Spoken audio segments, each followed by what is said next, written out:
It truly is a diverse community, and there's something for everyone here. It's working class, a lot of immigrants, a lot of Spanish-speaking folks.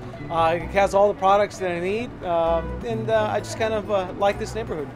Welcome to another episode of SFG TV's District Profiles. I'm your host, Jennifer Lowe. Today we're featuring San Francisco's District 11. District 11 is one of 3 districts along the southern edge of San Francisco. The district is comprised of several neighborhoods, including the Outer Mission, Cayuga, Mission Terrace, Crocker Amazon, Excelsior, Ingleside, Merced Heights, and Ocean View. We'll start our program by discovering the features that attract residents to this part of town. District 11 is a very diverse neighborhood. Today you have a very large community of Asians, including Chinese and Filipinos, a large community of Latin American folks, a lot of African Americans, a lot of Anglo Americans, and a lot of Pacific Islanders, and a whole bunch of other groups kind of thrown into the pot as well. It's the people themselves. If I went outside and fell on the street, that there would be someone that would come and pick me up. It's really got a lot of houses, much less industrial than other parts of San Francisco.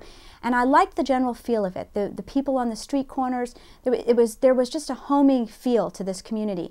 There are groups of people who get together and are interested in making sure their community is safe, that it has what it needs in its community for families to raise their children, good parks, places for gardens for them to go. We have a community garden. So there are many things about this neighborhood where people know each other. Parts of our neighborhood are more impacted by violence. They tend to be areas where there may be more projects and or Section 8 housing, those kinds of things, where poverty might be play more into it. When you go along here, there's a lot of character in the OMI, lots of homes that have been here for quite some time. People take pride in the way things look around here, but it's not uncommon to have several different families, even speaking different languages within the same building. It's a neighborhood where there is still some affordable housing for families. It's a community which has children. It has pretty good elementary schools, and there's a library. So there are things that might pull families together to want to live in a community.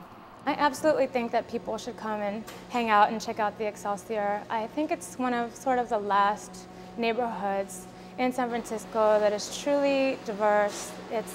You can hear many different languages on a given day out here on Mission Street, and the businesses are also very unique. Most of them are family run and have very unique offerings. Well, you can get everything from Chinese food to pupusas. If you don't know what pupusas are, come on out and find out. The parks here are also really very wonderful. Cayuga Park, the sculptures that they have there are really also a secret that most people don't know about. I invite people to come out and find out not only where Cayuga Park is, but what's in Cayuga Park. Brooks Park, we have Peter Varney, who's replanted the whole park. And when you go to the very top of the hill, you oversee the city and out to the fair lines. It's just really beautiful.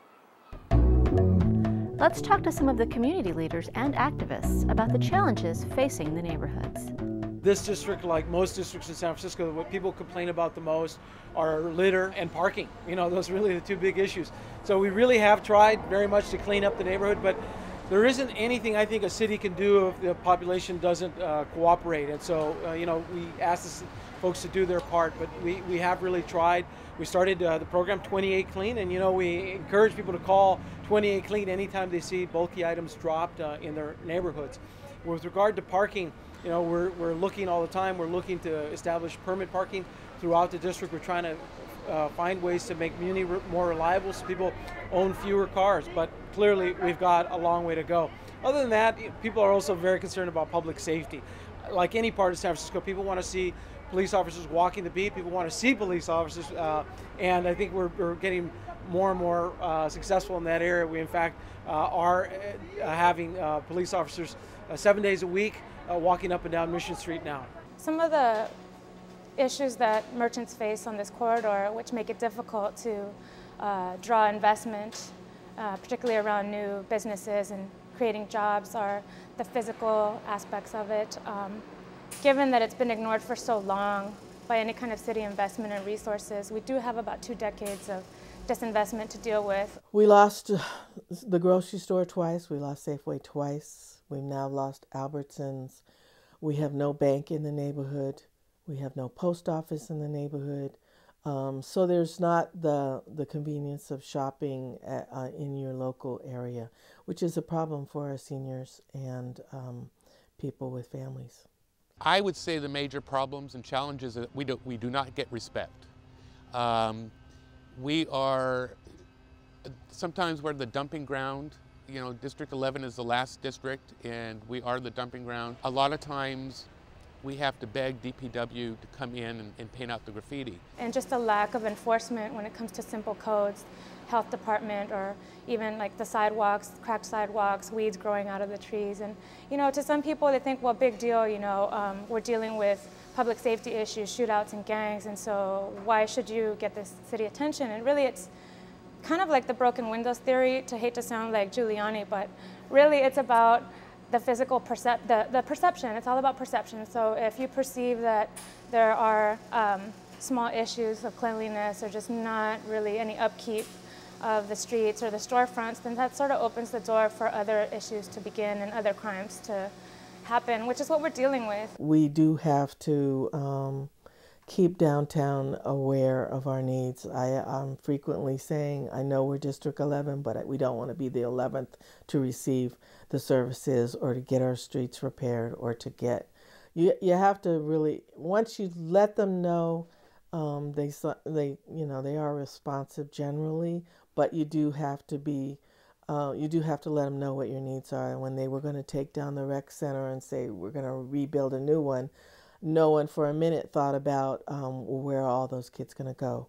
We had 11 homicides the previous year, and I said, I can't have our children out in the streets. Where are they going to go? And no one gave it a second thought. Since having district elections, we've had, you know, city leaders who are paying attention to specific neighborhoods more, and the Excelsior neighborhood has been identified as one of the community that has the lowest number of services and biggest need. Simply because most of the people who work at City Hall don't come this far out, so they don't see the problems that we have out here. Most of the people who work at City Hall, especially in the upper echelons, if you look at most of the people who are upper management who make $100,000 or more, all those people live on the north side of town, on the east side of town, and not many of those people live out here, so they simply don't see it. One of the main purposes of the Excelsior Action Group, which I direct, is to sort of remind City Hall that we're here and let them know that we do have a dedicated and very passionate group of residents and merchants and community leaders who really care about this community and want to see it flourish and get sort of the same resources that you see in other neighborhoods. We compare ourselves all the time to the Marina and Pacific Heights, particularly around some of the cleanliness and public safety issues on the corridor, and really want to remind folks that we're here and we're organized and we definitely have a stake in making this community safe. The distance where we are is an obstacle for a lot of our families. They can't get out, they can't get to meetings. How do you get your children to those meetings? So that's a big barrier. Language is a big barrier. And then just general poverty is a barrier. Like it or not, even if you have two incomes in this community, you still can't make ends meet. And that can be both disheartening for your children in school, as well as how do I provide, you know, a new coat when school starts. So all of those are huge challenges when it comes to just raising a family. It's just not the simple, gee, my kid wants an iPod.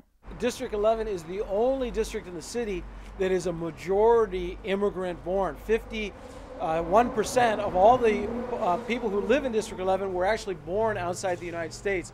We have a lot of new immigrants sometimes who come here and just don't know where to go, you know, don't know where the post office is, don't know how to apply for services. And so they come here and we're somewhat of a one-stop shop where we help people figure out where everything is and get them appropriate services that they need. As with many parts of San Francisco, in District 11, there's a lot of concern about graffiti, gangs, and crime. Let's see how the neighborhoods are dealing with these challenges. The temptation for crime is because of the high unemployment rate and also the lack of structured programs that engage youth. One of our major areas, crime areas, Sickles and Mission, is a block away from Daly City. A lot of times people will come in, do their crime, and then go back to Daly City, and there's no recourse, you know, for us, for the neighbors of this area. Gangs, drugs, and crime is a problem in this neighborhood.